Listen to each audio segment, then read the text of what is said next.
We are Gold Ivy, a health company dedicated to simplifying health and wellness. The industry is lacking the honest experience and grit required to overcome the struggle, and we're here to fill that gap. You decide what works for your daily life and how to transform our lessons into your gold. Join us on the fearless pursuit of self-discovery and growth. This is Ivy Unleashed, a Gold Ivy production.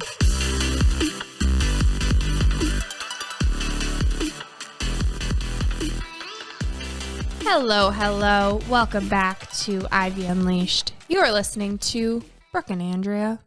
How are we doing today? I'm tired. So tired. I had an awesome night last night. I had the ladies from my neighborhood over to talk about their careers and their education for some of the students that are heading off to college from our neighborhood. It was really cool to hear everyone's stories, and of course got into an Andrea special and I had a million questions, but ended at 1 a.m. Yeah. So this morning has been a little rough with 3 kids and Justin out of town. So I'm tired. So I love what we're about to talk about because I need it. Yes, and I need it. And I did not do that last night. I was in bed by 8 p.m., got 10 hours of sleep, and I feel like I could sleep 10 more. So this topic that we're going to talk about is something that I need to do. It's saving my life after a weekend of family in town, celebrating our friends, moving. It was a wonderful weekend. My heart is full, but I am exhausted. And as I'm going on this healing journey, sleep is crucial.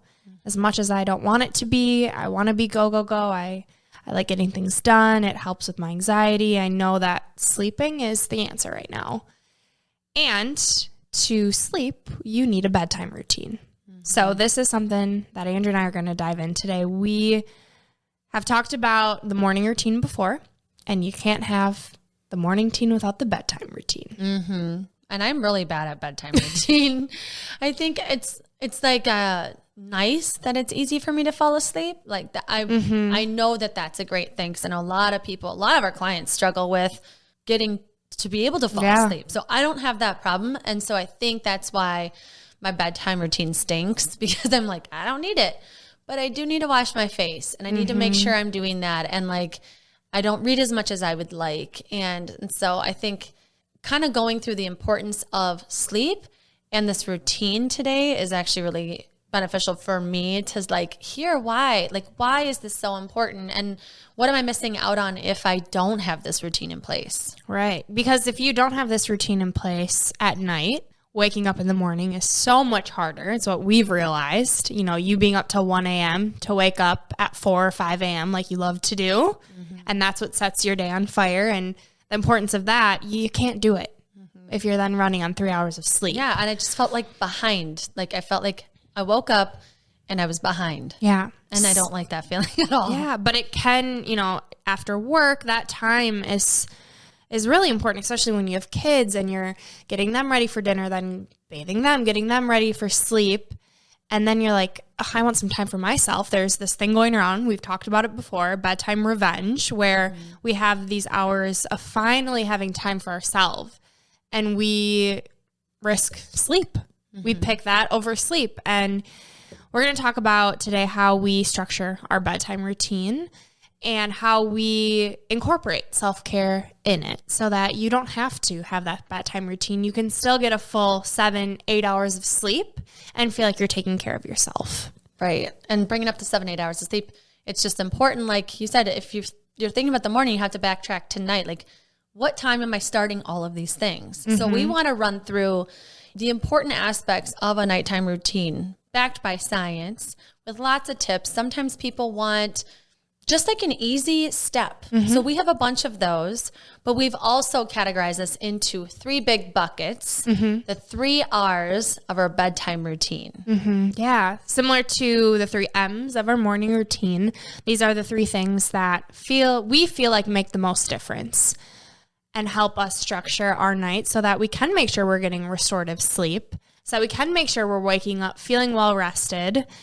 Even though right now I am always tired and my body is fighting some pretty serious things. And so if I don't have those hours of sleep, I feel even worse, which is brutal. So whether you are a mom and you need your sleep so that you can then give, or you're going through something and you need your body to heal, no matter where you're at in your life, this is important. Sleep is the number one thing that you can do really to take care of yourself. If you aren't getting good sleep, like you can say goodbye to any other goal that you have. So before we jump into the bedtime routine, I think just talking about sleep for a second, a lot of people think they can function on little sleep. A lot of people just accept that they have these poor habits with sleep, or it's hard for them to get those amount of hours, or they have changing shifts. And so we just want to talk about a little bit about the importance of sleep, because it affects your mood. It affects your immunity. It affects your heart health. It affects your athletic performance. I mean, the list goes on what sleep can affect. I always think about relationships too, just the irritability, and just, whether you're obsessed with sleep or not, it's affecting you, and it's affecting your internal numbers. So whether or not you're going to the doctor, if you have a lack of sleep chronically, your blood pressure is probably going up. Your blood sugar is probably not as regulated as it could be. And so something we want to address is that this does not need to look perfect. And this is something I struggle with because I'm a perfectionist. A lot of times I feel like if I'm going to do something, I'm going to nail it. Otherwise, I'm not going to get into it, And so I've been changing my mind on that with exercise. I used to be very extreme. I'm either training for a marathon or I'm like hardly working out. Now I'm trying a new approach where I'm doing a little bit every day. Yes. And so with the bedtime routine, I struggle with it because I feel like, once I get this started, I'm going to do my face routine every single night. And I'm going to start reading before bed every single night. But in reality, I actually read this study about how important it is that even if you do this a few nights a week, it's helpful and it's beneficial for your health. So I was reading on the website for the National Center on Sleep Disorders Research, and a physician, Michael Twerry, was kind of comparing sleep to an engine and how it runs. And he said, we know that not getting enough sleep results in the chemistry of our body, the biology of our body, failing to work the way it's supposed to work. So when he compared it to the engine, he said, if the timing of the engine, the movement of the parts is a little bit off, the engine can still run, it just won't run efficiently. So when you think about this, you are going to be running, you are going to be awake, you are going to be functioning, but not at your highest capacity.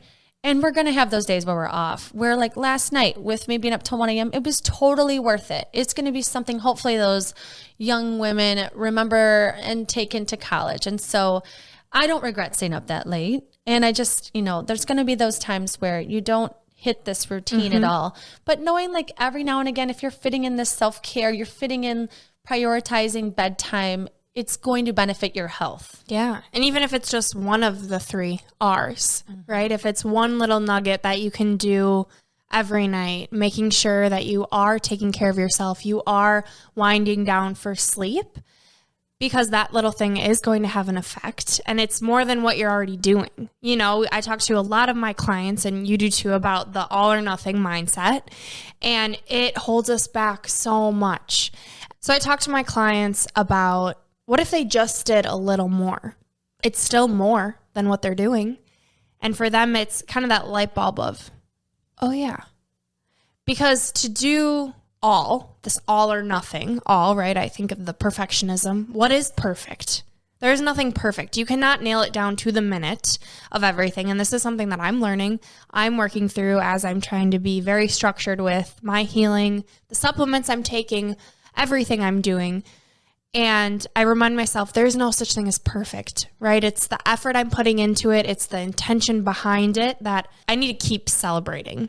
And so if you can celebrate just these little things that you're doing and acknowledge that I am doing something to help with my sleep. Because what's going to happen as you do one thing, you're going to realize how good you feel. And you're going to want to continue it. You're going to build that habit. And then once you have that habit built, you're going to add on. And it's going to be this slow thing that when you don't have it into your nightly routine, you're going to miss it. That's where I'm at. When I don't have it, I'm like, ugh. And I'm going to be able to say, I know why I feel this way, because I didn't do this last night. And it's honing into, how do I want to feel? I want to have more energy. I know what I'm capable of. The way I'm living my life, I'm waking up exhausted. This is not how I want to live the one life that I have. Yeah, for me, tackling the morning routine was overwhelming. It was a lot because I had never been a morning person. And right now I'm not a bedtime routine person. So this is a little overwhelming to think about like how to get started. And so what Brooke and I did is we really like dove into this and we're like, what is it when we do hit this, especially Brooke, because she's way better at this than I am. What is it that truly makes me feel the way I want to feel? Like what makes me feel like I'm going to bed and I've taken care of myself and I'm ready for my next day. Mm-hmm. So in real time right now, because I'm so tired from last night, I'm already thinking about tonight. Like I've already told my kids we're doing bath night, we're doing movie night. I know what time they're going to go to bed. And now because of how we've broken this down into 3 hours, I honestly am going to just implement it tonight in a way that makes sense. And I can't wait to see how I feel in the morning. Hopefully none of my kids wake up in the middle of the night. But I want to say, you just mentioned we're going to do bath time. We're going to do movie night. We make kids have a bedtime routine. And then as we get older, like what happens? Like our brain needs structure. It needs to wind down. There's a reason that our cortisol decreases and melatonin is produced, right? Like our body's ramping up for sleep and then we're putting a screen in front of our face. Mm-hmm. We're saying, oh no, one last thing on the to-do list. Oh, here's my time to play a game. And then we're wondering why we can't fall asleep. Right. And it's hard. I'm not saying it's not. I'm right there with you. I think it's getting back to that routine that we needed when we were younger. There's a reason that we needed it when we were younger. And it can seem overwhelming. It is overwhelming. I'm still overwhelmed, but I've learned how to break it down. And I'm going to share it with you guys. Mm-hmm. So working backwards has been the best strategy for me. Thinking, what time do I want to wake up at? So say it's 5 a.m. Okay, well, how many hours of sleep do I want? 7 or 8. Right now in my healing journey, it's 8. And a bunch of naps throughout the day. But I want to get at least 8 hours. And for me, that's hard because I want time in my day to do things, to stay organized, be structured. But I need rest and I'm owning that. So to make sure I'm up at 5, I need to be asleep by 9 p.m. Okay, well, I'm not going to get in bed and be right asleep. So I have set an alarm at 8 p.m. That's my wind down time. From 8 to 8:30, I have time to do some of the R's that we're going to talk about and get into. But this is really my time to end the day, get organized for the next day, do some self-care. And by 8:30, I want to be in bed so that I have 30 minutes to fall asleep. I have 30 minutes to read and relax my mind and tell myself that it's time to sleep. And if in those 30 minutes I'm still feeling wide awake, I will do sleep meditation. I will focus on breath work. And by 9 p.m., I'm asleep. Okay, let me say that doesn't always happen. Maybe one night out of the week, right? But it's something that I'm working towards.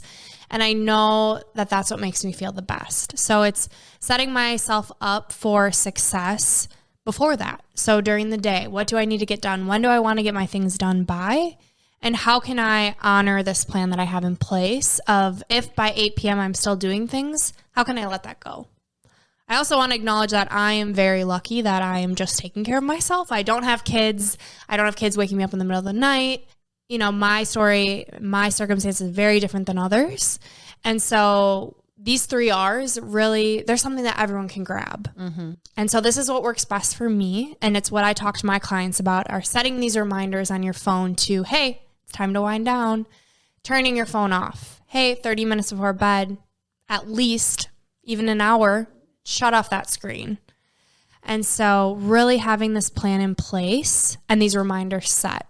Yeah. And you can adapt it. You know, I'm thinking about with your timeline and kids, it's like have to add, for me, I have 3 kids. So at least 30 minutes to everything you're saying, because it's doing all the things for them too. And they all have different emotional needs every day, every hour. Mm-hmm. So you never really know. And so, you know, I think as a parent, you need like a bigger window, but all of these things we're going to talk about in the R's can be applied and have the same purpose behind them. Yeah. And you can use them for your kids too. It's really for all of us. Yeah. I think the difference with having more on your plate, whether it be kids or activities, it just takes another level of planning, right? For anything behavior change, anything schedule, having a plan in place is the number one thing to rely back on. And so it's taking that time to build that plan, to think it through, believing that you can control how you want that to look like, Because if you don't believe you can, you're not going to do these things.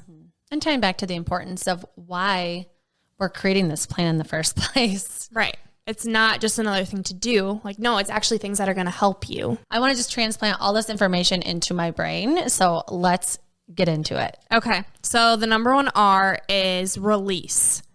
I look at release as releasing the day.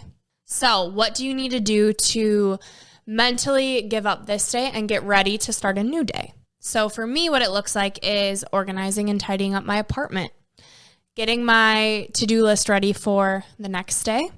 Looks like setting up my environment to make me have a successful morning, right? So when I wake up in the morning early, I am very disoriented. I'm tired, which a lot of us are. It's normal.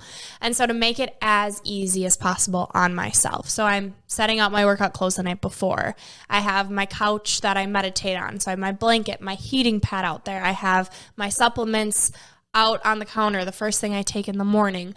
Anything you can think of that's going to make your morning easier, do it. I don't care how silly it is. I know Monica that we had on All About Habits, you know, she's explored this, and she has on her pot of coffee, her salt and pepper that she's going to have with her omelet on the stove. Like anything that you can make, any way you can make it easier on yourself. Setting that up. Also releasing the day by journaling, getting it actually out of your mind and on paper. Then one of the number one reasons why people have sleep issues is stress. They're carrying on to what they didn't do, what they need to do, and to let that go. And how therapeutic it is to actually get it out of your head and write it on paper. Just try it. And once you're done with that, getting out your to-do list for the next day. If it helps you to figure out what you want your morning to look like, getting it out of your head of what you need to do and just putting it on paper, figure out a practice that works best for you. But when I think of release, and what's helped me the most is releasing the day through journaling, cleaning up, and setting up my space for the next day. Yeah. And I think too, when you're thinking about the end of the day, if you're like me and you're exhausted and you've just done a bunch of bedtimes and you feel like I can't get out a journal, I think sometimes just even doing your gratitude list then. Yes. So you're thinking about what went well, you're thinking about what you're grateful for. And I think that like tees up some good dreams, like instead of nightmares, you're thinking about like positive things. And so even if you can write down 3 things, either 3 things you're grateful for, like 3 things you want to focus on the next day, where it doesn't feel like daunting to write all the thoughts that you have and these feelings that you have. Because when you're exhausted, sometimes it's like, that is too much to think about. It's just a bullet list, even one thing you're grateful for. Or think it, right? Just being aware of, okay, what went well today? What are 3 things I'm grateful for? What are 3 things that went well today? Because 9 times out of 10, like I'm not journaling at night because I have no energy to. And because of that, I'm journal in the morning. But when I started this journey last week of my supplements, of my pills, and feeling so overwhelmed, I did journal at night. But my journaling at night looked like, how did I take care of myself today? So that I could look at that and be like, you know what, I'm doing okay. Reminding myself that I'm doing okay. And that also puts me in a state of a better energy. So whether you write it down or whether you think it. Or you pray about it. That's also like a great release. I just had a moment thinking of, you know, I never thought I really did a gratitude practice till recently, but it's like I totally do. That's what I do when I pray at night. And I do this with my kids too. We pray, and as we're praying, we're thanking for all of these things that are in our life that are, you know, just given to us, or like such a privilege to have. And so that's a good way to do gratitude too, or just to kind of get those positive thoughts going before bed, is saying your prayers. If you do that, whether you write it down, like you said, or you're thinking it, or you're praying to a higher being, I think kind of feeling and reminding yourself, I am clearing my mind right now. I'm getting this out so that the next day it can be a completely new day for me. Yeah. And sharing your gratitude list with your partner, right? If your partner's next to you when you're going to sleep, make it a thing that you can do together. Next R is rejuvenate. And this is very, I feel like, personalized for everyone, what you want to do to rejuvenate. And so I think a lot of people have their self-care practices that they do every day, whatever that looks like. For most people, it's, you know, brushing your teeth, washing your face, going to the bathroom. And something that's important to think about with bedtime is your brain and how it works. It wants a system. And so thinking about, okay, I have trouble falling asleep. The more that you can, as you're doing this and thinking about exactly what you want to have in your routine, and maybe just start with like 2 things instead of like 7, having them in the same order so that your brain knows what's coming next. And then it gets you to your bed where it's time to sleep. And so if you're, maybe you pick, I wash my face first, then I brush my teeth, then I go to the bathroom, or whatever it is that's in that routine, I think it's important to keep it in that order. Yeah, because you're gearing your body up for sleep. It's saying, okay, I know what comes next. What comes next is sleep. It's time to sleep. And going back to Monica's episode on habits, it's really getting these habits in place so that it can be automatic, so that you don't have to think about it. This isn't just one more thing to add to your to-do list. Like, no, it's already automatic. It's already a habit. My body knows what to do next, and I don't have to think about it. Yeah. And not that this episode is about positivity, but I do think there's opportunities in this that's almost like a moving meditation, right? So when you're washing your face or you're brushing your teeth, you can be thinking of positive things that happen throughout your day. Sometimes we have terrible days or we have conflict that happens and you're ruminating on it during this time because you're thinking about the end of your day and how tough it was or how tough work was.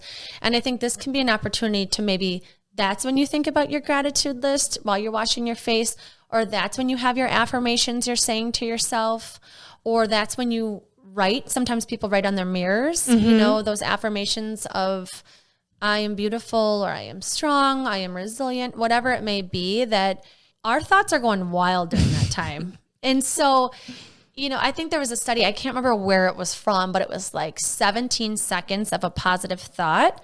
So it if you can put yourself in that for 17 seconds, it can completely reframe your mood. And so the practice is you think of something in your life, like an experience that you felt so good or so happy.